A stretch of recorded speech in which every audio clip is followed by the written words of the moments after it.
Hi everyone, this is Daniel, the owner and founder of EduPros USA, your local college expert.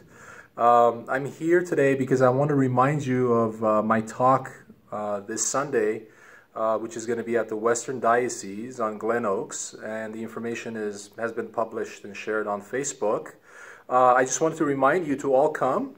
I'm going to talk about the three key elements of getting into one of the great colleges, and I want to disseminate that information. I want you to know about the system, how to navigate the system, how higher education works, and what is it that universities look for you to matriculate into, the top, UCs or Ivy Leagues or some of the top institutions in the country.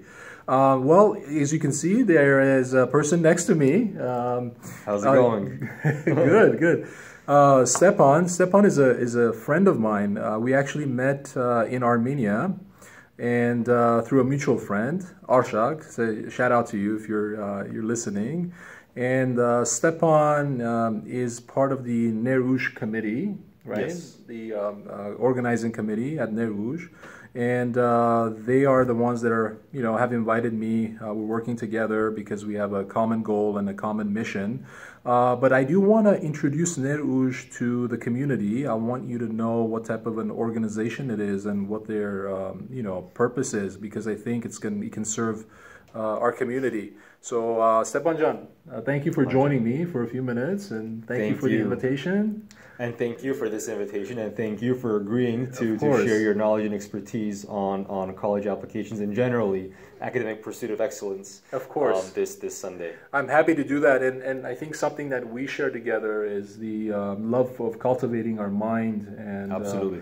And the love of reading the classics and just being connected with our history as human beings. Yes. The cumulative knowledge that has come down to us. And all the options and opportunities that exist. And I think not only have we experienced that to a certain degree, but we want to pass that along to young people. It's the goal is to give to others as you have been given. I think the primary goal here, the guiding principle even, is paying it forward. I mean, as we were growing up as children and then as teenagers and then young adults and now as adults, we've always received benefits. We've received these jewels, these gems of knowledge and life advice and career advice. And it is only fair that we pass it on and sort of both close the cycle and keep it and turn into an infinite cycle. You take from the older generation, you take from your peers, but then you also pass it on and pass it down, or even in a sense pass it up to the next generation. Absolutely, it's a great point. The knowledge is given. The more you give, the more you receive. It's a cycle where you can receive and give. And absolutely, and I like to think of knowledge as water, knowledge and understanding as water, because just as water, if knowledge stays still and within yourself and you don't share it, you don't think about it and write about it and talk about it, it stagnates. Right. Just like water that does not flow stagnates. But as knowledge gushes forward, as knowledge rushes forward, just like water, it aerates, it becomes fresher, it becomes cooler, and more refreshing, more, the word I'm looking for here is more nourishing, just like knowledge. That's a great analogy. And as Armenians, we're so used to good water, right? Absolutely. Water is a very important part of our culture. Country of Armenians. A country of water, right? Yes. And we can relate to that metaphor. Even though we're landlocked, but water flows freely in our country. That's right. That's right.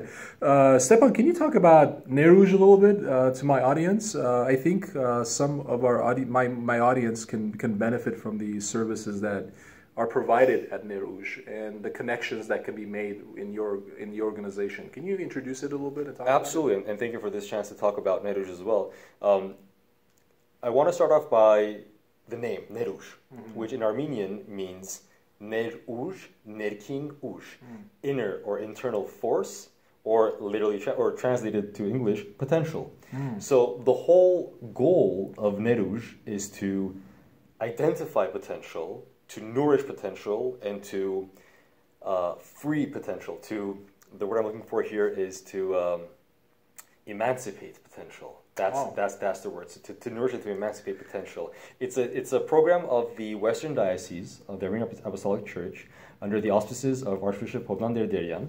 And the goal of Neruj, which was founded 3 years ago, is to open doors for youth, for our society, community, by the way, Armenian and non-Armenian, right, to help them seek opportunities, see opportunities, go after these opportunities, and to become better scholars and better professionals.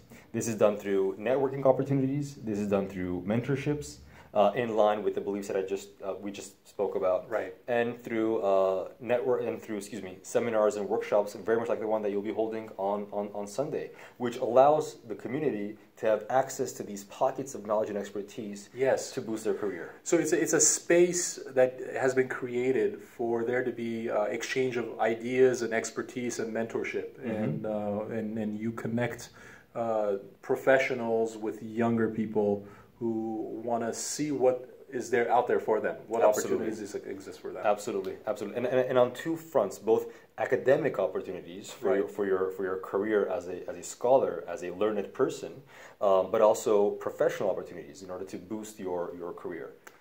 Good, great. Again, it's exciting to speak with this organization. EduPros USA and Neruj have a lot of commonalities in terms of the mission that we both have in common. Can we, Stepan, just as a learned person yourself, being a lawyer and very involved in the Armenian community, can you talk about the importance of education, maybe in your life, how you have grown over the years, and what is that? How has that played a factor in your life? Because you are an intellectual person, you're involved, you give back to the Armenian community. You're a professional, you're a lawyer, but then you're well read and you put a lot of value in cultivating the mind. And how can we inspire others from our experience? How can we motivate others to pursue a life that you have led, and we want to kind of replicate that and show that that's a very a life where there's a lot of meaning and a lot of value and a lot of joy in just actualizing your potential. I think a minute ago you were talking about potential releasing. Aristotle would say releasing potential. Yes, releasing, exactly. And Aristotle would say actualizing that potential. There is always hidden potential within everything in creation. It's a matter of actualizing it, bringing it to fruition, and fulfilling it. It's a long question that I'm asking, but I just want my audience to see someone who has walked that academic life, and you've achieved professional success, and you're such a global thinker, and you're so important to our community as Armenians. I'm very humbled. Thank you. And this is from what I see. He hasn't coached me to say anything positive. This is my perception, and from what I see from the different things that you do. And we need that, of course, the program is for Armenians and non-Armenians, but just kind of gearing into Armenians. Yes. There's not an infinite amount of us Armenians in the world, and we need to kind of maximize that potential that exists among each member of our nation, in a sense. Talk about that. Just your thoughts about that. There are so many thoughts just rushing through my mind right now, but I think the one key message that I want to share that has been key for me, and I hope will be key for our audience as well, is to learn to be educated, to embrace education, because quite simply it is fun. Because you have this internal sense of exuberance, of happiness when you learn something new, because when you do that, you are broadening the horizons of the mind. Your body is finite, but your mind, along with your soul, are potentially infinite, infinite. Right. And to tie that with the word bound, when you read, you go beyond the bounds of your physical surroundings. Because when you read the philosophers, when you read geography and history, you are essentially instantly both time traveling, thousands and thousands of years ago and thousands and Yes. thousands of years into the future, which you cannot do bodily, physically, but you Right. can do mentally. And you are also traveling through space, in the sense that you can go thousands and thousands of miles deep into the Earth and thousands of miles deep into the universe. That's what education gives you, and that sense of, I said exuberance, but also exhilaration that comes Yes. with learning, that should be cherished. Wow, what that was a philosophy lesson. In terms of our connecting, our soul is unbound. I mean, Plato would say, we were pre-existent. We're connected, and our body is, of course, is finite and local. But the way you explain the connection that you experience, just the sheer joy and the rush and the exhilaration of being connected to minds that have existed previously. Exactly. Right? Exactly. To be connected with people who have written 2,000 years ago or 2,500 years ago. And that just makes you kind of a more well-rounded person, a more global person. Absolutely. And the more you are connected, the more you feel like you're time traveling, as you said. You are, yes. And sometimes reality has to bring you back into the local That's true. That's true. That's true. And as you do that, this knowledge and this feeling of exhilaration flows into your soul and spirit, and you become a richer person in the best sense of the word. It was a philosophical answer, but to give a more practical one for our audience, I want to quote Ben Franklin, who said, "An investment in education pays the best interest." So the more you learn, generally, the richer you'll be, not just spiritually and mentally, but also financially, which of course is important.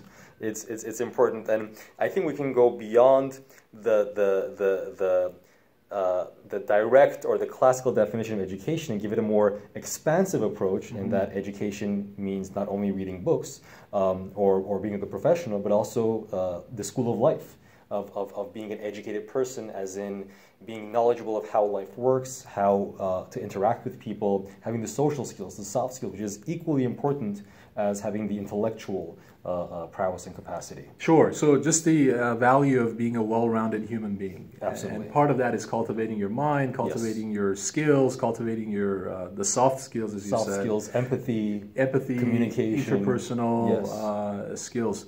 Wow, I mean, you guys, this is tremendous. I mean, I'm really enjoying this discussion that we're having, and it's very inspirational, to come to a place where people like Stepan and his colleagues and many others who are willing to give their time and to mentor others is such a valuable gesture, an act. It's a way of passing that water along to another container, right? Definitely. To put in that, and that's fulfilling in and of itself. Stepan, can you talk about the value of mentorship specifically? A lot of times, there are not a lot of good role models out there. Students, young people, they don't know where to go.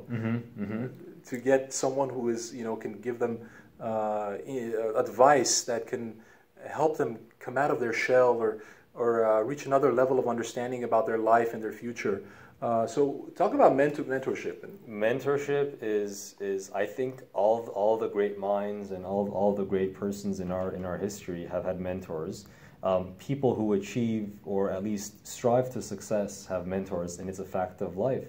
I've had mentors, and I have mentors, and I hope I will have mentors till I leave, and I'm sure you do too. Absolutely. And the key for a mentor is that it's a person who is genuinely vested in your success, genuinely vested in your well-being, and shares but a piece of himself or herself through words, through actions, with you in order to give you an environment in which to grow and, in a sense, to serve as a guiding light. Your mentor can be your parent. Your mentor can be your sibling even. Your mentor can be an accomplished professional, your instructor. And it is the amalgamation of these mentorships, these pieces of advice and life knowledge that we get from our mentors that forms us as an individual and as a professional. Yes. But what is more important, or equally important in this case, is to pass it on. You're a mentee today, you must be a mentor tomorrow. Because as you mentioned at the top of today's talk, doing so, you close the loop and you make it infinite. because you were a mentee, you're now a mentor, someone else is the mentee, and tomorrow they will be the mentee, they will be the mentor and pass it on to yet someone else. And it's very interesting how these pieces of knowledge and advice and life experience is nourished and refreshed and redefined as it passes down from generation to generation. Yes, yes. So folks, it's tremendous, and Neruj provides that space where you can bring your students. And Stepan, can you talk about how families and students where they can go to find more about Neruj? Absolutely. And where they can access more information? Absolutely. First step, Sunday, October 14th at 2 p.m. Please welcome to the Western Diocese of the Armenian Apostolic Church on Glen Oaks to hear the knowledge and expertise to be shared by a wonderful mentor himself, Mr. Daniel Merabian. And while you're there, you can learn more about Neruj. For those who cannot make it, unfortunately, go online, Facebook at the Neruj website, the Neruj page on Facebook, or the Instagram page, and sign up. Follow these pages and you will get regular updates. You can also take it a step further and sign up for Neruj's newsletter for regular updates, or even further and sign up online through the Neruj website to become a mentor or a mentee and to give forth as a member of this community. How wonderful. I mean, folks, some of you who are professionals, who have achieved the level of wisdom in this world, can become mentors to the younger generation, and Neruj provides you with the space and the ability to do that. So not only looking at it from the receiver's or the mentee's perspective, but as a mentor, there's an opportunity for you to come and meet young people that you can invest in. And this must be very fulfilling. One of the most fulfilling things you can do in life is to invest, just as a parent who invests in their child and sees the fruit of their labor and the way they grow up and the values that they have and they hold. Well, Stepan, I think we've had a great discussion. It's a great I've enjoyed it very much. You know, I want to thank you. You know, I have a lot of respect for you. And likewise. As a professional, as an Armenian compatriot, in the many things that you do. And I want to thank you, and I'm looking forward to speaking at Neruj. And I want to welcome all of you. It's free, it's open. You know, I'll be speaking about college admissions on Sunday, and I want to welcome you to come to the diocese and learn and grow and meet others and, you know, make connections that could benefit you for now and to eternity, right? Absolutely, absolutely. If I may share just one parting thought with the audience today to sort of sum up your questions and your answers and my thoughts about mentorship. There's a saying in Armenian, I served as a scout very briefly, and that saying goes, Bartsatsir ye bartsatsru, or translated into English, raise and rise up, raise yourself, and as you do so, rise others. And that is also, in essence, the essence of mentorship. Very good. Yeah, exactly. Okay, folks, thank you for watching us. I hope you can share this video with your friends. Sunday is the event. We're a few days away. So make sure you share out so others may know about it. And we are both looking forward to having you come join us and to listen to the presentation. Thank you. Have a wonderful day. Goodbye. Bye-bye.